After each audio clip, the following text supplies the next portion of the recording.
चलता चल, तू चलता चल, तू चलता चल, तू बढ़ता चल, तू बढ़ता चल, तू बढ़ता चल, तू लड़ता चल, तू लड़ता चल, तू लड़ता चल। Hello friends, welcome to defence extra. तो कई रशियन और इंडियन मीडिया रिपोर्ट्स में ये दावा किया जा रहा है कि रशिया भारत को 5th generation fighter jet Su-57 न सिर्फ बेचने के लिए तैयार है, बल्कि इसके साथ एक ऐसा ऑफर भी दे रहा है जो आज तक किसी भी देश ने दूसरे देश को नहीं दिया। रिपोर्ट्स के मुताबिक ये ऑफर है कि फाइटर जेट की सॉफ्टवेयर आर्किटेक्चर और सोर्स कोड तक प्रोवाइड करने के लिए रशिया तैयार है। यह खबर भारत के लिए एक बहुत बड़ी बात हो सकती है। इस वीडियो में हम इसी बात का एनालिसिस करेंगे कि इस ऑफर का असल मतलब क्या है, यह भारत के एयर डिफेंस सिस्टम को कैसे स्ट्रॉन्ग कर सकता है और क्यों इस पर अमेरिका और चीन की नजरें टिकी हुई है। यह सवाल भी पूछना जरूरी है कि क्या रूस सच में ऐसा कोई ऑफर दे रहा है, और अगर हाँ तो इसके पीछे की क्या वजह हो सकती है। इस पूरी कहानी को समझने के लिए इंडिया की एयरफोर्स डिफेंस की करंट सिचुएशन को देखना बहुत जरूरी है। इंडियन एयरफोर्स को 2 मोर्चों पर तैयारी करनी पड़ती है। हमारे पास सुखोई 30 MKI, राफेल और मिराज 2000 जैसे बहुत सक्षम 4th एंड 4.5 जनरेशन के फाइटर जेट है, लेकिन हमारे एनिमी भी तेजी से अपनी एयर डिफेंस का अपग्रेड कर रहे हैं। चीन ने अपनी 5th जनरेशन के स्टेल्थ फाइटर J-20 को भारतीय सीमा के पास तैनात किया है, और बाकी रिपोर्ट्स यह भी बताती है कि चीन अपने दूसरे स्टेल्थ फाइटर FC-31 को पाकिस्तान को एक्सपोर्ट करने के लिए तैयार है। इसका सीधा मतलब है कि भविष्य में हमारे आसमान में स्टेल्थ तकनीक से लैस दुश्मनों का खतरा बढ़ सकता है। इस चुनौती से निपटने के लिए भारत को 5th जनरेशन के फाइटर जेट की जरूरत है। भारत का अपना EMCA प्रोग्राम तेजी से आगे बढ़ रहा है, लेकिन उसे एयरफोर्स में शामिल होने में 2035 तक का समय लग सकता है। तो सवाल यह है कि इस बीच के समय के गैप को कैसे भरा जाए। इस टेक्नोलॉजिकल गैप को भरने के लिए भारत के सामने पश्चिमी देशों के विकल्प भी रहे हैं। अमेरिका ने समय समय पर अपनी F-35 फाइटर जेट को भारत के लिए एक पॉसिबिलिटी ऑप्शन के तौर पे पेश किया है। F-35 बेशक एक बहुत सक्षम फाइटर जेट है, पर इसके साथ कई शर्तें जुड़ी होती है। अमेरिका अपनी डिफेंस टेक्नोलॉजी का पूरा कंट्रोल अपने पास रखता है।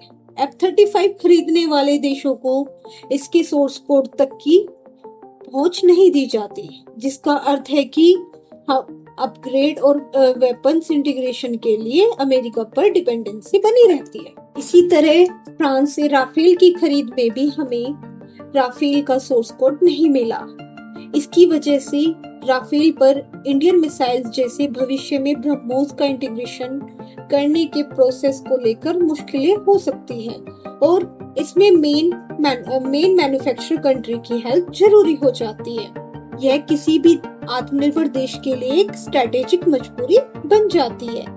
एक तरफ पश्चिमी देशों का यह कंट्रोल टेक्नोलॉजी ट्रांसफर का मॉडल है, और दूसरी तरफ रशिया का वह प्रस्ताव जिसकी आजकल चर्चा हो रही है। तो अब आते हैं मुद्दे की बात पर। रिपोर्ट्स के अनुसार रशिया ने इंडिया को न सिर्फ Su-57 stealth fighter jet export version देने की पेशकश की है, बल्कि साथ में टेक्नोलॉजी ट्रांसफर और फाइटर जेट की सोर्स कोड तक को प्रदान करने का प्रस्ताव दिया है। अगर यह सच है तो यह एक बहुत बड़ी बात है। दुनिया में जनरली कोई भी देश अपने लेटेस्ट फाइटर जेट का दिल दिमाग यानी उसका सोर्स कोड किसी देश को ऑफर नहीं करता है। सोर्स कोड तक पहुंच का सीधा मतलब है कि भारत को फाइटर जेट के मिशन सॉफ्टवेयर आर्किटेक्चर का पूरा कंट्रोल मिल जाएगा। इससे भारत अपनी जरूरत के हिसाब से इसमें अपग्रेड कर सकेगा और महत्वपूर्ण बात यह है कि वेपन्स को बिना किसी बाहरी मदद के Su-57 में इंटीग्रेट कर पाएगा।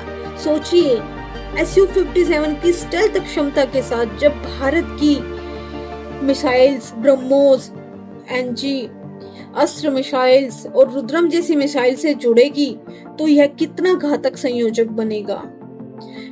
यह तो स्वतंत्रता है जो पश्चिमी फाइटर जेट के साथ इस स्तर पर मिलना लगभग इम्पॉसिबल है। इस प्रस्ताव का दूसरा महत्वपूर्ण पहलू है मेक इन इंडिया।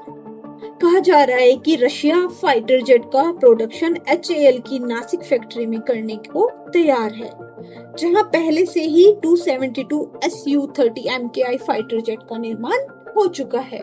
यानी भारत के पास रशिया प्लेटफॉर्म पर काम करने का एक्सपीरियंस, इंफ्रास्ट्रक्चर पहले से ही मौजूद है। रशिया का यह प्रस्ताव सिर्फ एक रक्षा सौदा नहीं है, इसका इफेक्टिव राजनीतिक प्रभाव भी है। अमेरिका के लिए यह एक चिंता का विषय है, क्योंकि यह उसके वेपन्स बेचने के मॉडल को सीधा चैलेंज कर रहा है, जो टेक्नोलॉजी पर कंट्रोल कर दूसरे देश को खुद पर निर्भर बनाते हैं। रशिया का यह ऑफर भारत को सही मायने में आत्मनिर्भर बना सकता है। वहीं चीन और पाकिस्तान के लिए यह एक बहुत बड़ी चुनौती है। Su-57 एक सक्षम 5th जनरेशन का फाइटर जेट है, जो अपनी 3D थ्रस्ट वेक्टरिंग टेक्निक के कारण असाधारण गतिशीलता हासिल कर सकता है। भारतीय वेपन्स और एवियोनिक्स से लेस Su-57 इंडियन एयरफोर्स को एक ऐसी बढ़त प्रदान कराता है जिसका मुकाबला करना J-20 या FC-31 के लिए आसान नहीं होगा। हालांकि यह ध्यान रखना जरूरी है कि Su-57 अभी भी रशिया एयरफोर्स में सीमित संख्या में ही ऑपरेशनल है। यह प्रस्ताव दुनिया को यह भी संदेश देता है कि भारत अपनी रक्षा जरूरतों के लिए स्वतंत्र फैसले ले सकता है और वो किसी एक ब्लॉक पर निर्भर नहीं है। तो क्या यह फाइटर जेट भारत को मिल गया है? नहीं, अभी तक यह केवल एक प्रस्ताव है जिस पर कोई आधारिक पुष्टि या समझौता नहीं हुआ है। कई रक्षा विशेषज्ञ रशिया के इस अभूतपूर्व ऑफर को लेकर संशय में भी है। अगर यह डील आगे बढ़ती है तो Su-57 पर काम करने से मिला एक्सपीरियंस भारत के अपनी MCA कार्यक्रम में भी एक बूस्टर साबित हो सकता है। 5th जनरेशन की टेक्निक पर काम करने से हमारे इंजीनियर्स को जो प्रैक्टिकल नॉलेज मिलेगी वो MCA को और बेहतर बनाने में मदद करेगी। आई होप चीजें यहाँ पर क्लियर रही होंगी। इस रिपोर्ट्स डील के बारे में आपकी क्या राय है? क्या आपको लगता है कि रशिया वाकई सोर्स कोड ट्रांसफर करेगा? हमें नीचे कमेंट में जरूर बताएं। इसी बात पर इस वीडियो को हम खत्म करेंगे। लाइक और सब्सक्राइब कीजिए। जय हिंद।